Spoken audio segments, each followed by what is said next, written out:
ಸ್ನೇಹಿತರೆ, ಜೈ ಶ್ರೀರಾಮ್. ನಾವು ತಿರುಮಲದಿಂದ ತಿರುಪತಿ ವೆಂಕಟೇಶ್ವರನ ಸನ್ನಿಧಾನದಿಂದ ನಾವು ಆಕಾಶಗಂಗೆ ರಸ್ತೆಯಲ್ಲಿ ಬಂದರೆ, ಆಕಾಶಗಂಗೆ ನಂತರ ಜಪಾಲಿ ತೀರ್ಥ ಅಂತ ಒಂದು ಕ್ಷೇತ್ರ ಬರುತ್ತೆ, ಹನುಮಂತನ ಕ್ಷೇತ್ರ.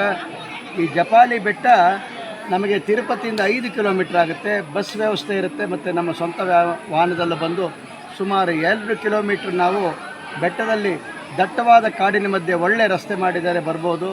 ಇಲ್ಲಿ ಬಂದು ನಮಗೆ ಎದುರುಗಡೆ ಕಾಣೋದು ಜಪಾಲಿ ಮಹರ್ಷಿಗಳು ತಪಸ್ಸು ಮಾಡಿ ಪ್ರತ್ಯಕ್ಷವಾಗಿ ಹನುಮಂತನನ್ನು ಕಂಡುಕೊಂಡಂಥ ದರ್ಶನವಾದಂಥ ಸ್ಥಳ.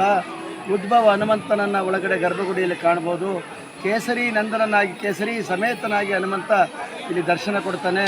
ರಾಮದೇವರು ರಾವಣನ ಹತ್ಯೆ ಮಾಡಿದ ಮೇಲೆ ಸೀತಾಮಾತೆಯೊಂದಿಗೆ ಬಂದಾಗ ಇಲ್ಲಿ ಅವರು ಸ್ನಾನ ಮಾಡ್ತಾರೆ ಈ ಕಲ್ಯಾಣಿಯಲ್ಲಿ. ಅದಕ್ಕೆ ರಾಮಕುಂಡ ಸೀತಾಕುಂಡ ಅಂಥೇಳಿ 2 ಕೊಳಗಳನ್ನ ನೋಡ್ಬೋದು. ಇಲ್ಲಿ ಭಕ್ತಾದಿಗಳು ಬಂದು ಸ್ವಾಮಿಯನ್ನು ಅರಕೆ ಮಾಡಿದಂತಹ ತಮ್ಮ ಇಚ್ಛೆಗಳನ್ನು ಹೇಳಿಕೊಂಡಂತಹ ಭಕ್ತಾದಿಗಳು ಬಂದು ಇಲ್ಲಿ ಅವರು ಪ್ರಸಾದಗಳನ್ನು, ಭೋಗಗಳನ್ನು, ನೈವೇದ್ಯಗಳನ್ನು ಮಾಡಿ ಹನುಮಂತನಿಗೆ ಅಗ್ನಿ ರೂಪದಲ್ಲಿ ಅದನ್ನು ಸಲ್ಲಿಸ್ತಾ ಇದ್ದಾರೆ ಮೇಲ್ಗಡೆ.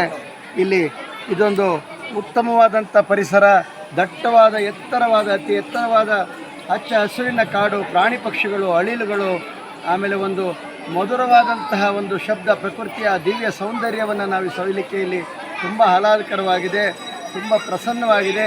ಎಂಥವರು ಕೂಡ, ಎಂಥ ಶಕ್ತಿ ಇಲ್ಲದವರು ಕೂಡ ಈ ಸ್ಥಳದಲ್ಲಿ ಬಂದು ಚೈತನ್ಯನೇ ಪಡಿಬೋದು. ಜೈ ಶ್ರೀರಾಮ್.